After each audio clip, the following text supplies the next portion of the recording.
South Carolina attorney Alex Murdaugh was sentenced to life in prison without parole Friday, a day after he was convicted of murder in the shooting deaths of his wife and son.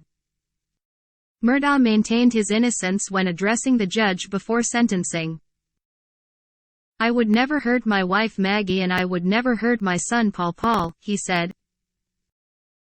Prosecutor Creighton Waters said none of the victims of the crime, members of Murdaugh's family and the parents and relatives of his wife, wished to speak on behalf of the prosecution before sentencing. "The depravity, the callousness, the selfishness of these crimes are stunning. The lack of remorse and the effortless way in which he is, including here, sitting right over there in this witness stand, Your Honor, a man like that, a man like this man, should never be allowed to be among free, law-abiding citizens," Waters said.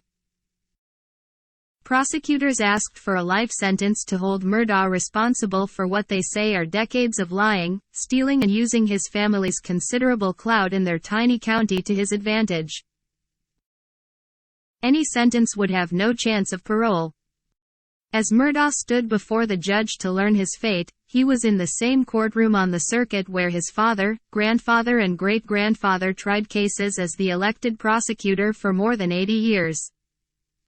His grandfather's portrait hung in the back of the room until the judge ordered it taken down for the trial.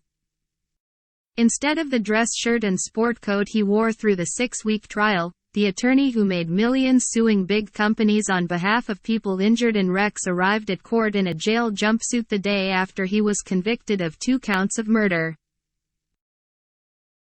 The Colton County jury deliberated for less than 3 hours before finding Murdaugh guilty of killing his 22-year-old son, Paul, with a shotgun and his 52-year-old wife, Maggie, with a rifle on June 7, 2021. Juror Craig Moyer told ABC News that when deliberations began, the jury immediately took a poll that came back with 9 guilty votes. It didn't take long to convince the other 3. Please don't forget to subscribe to our channel for the latest news.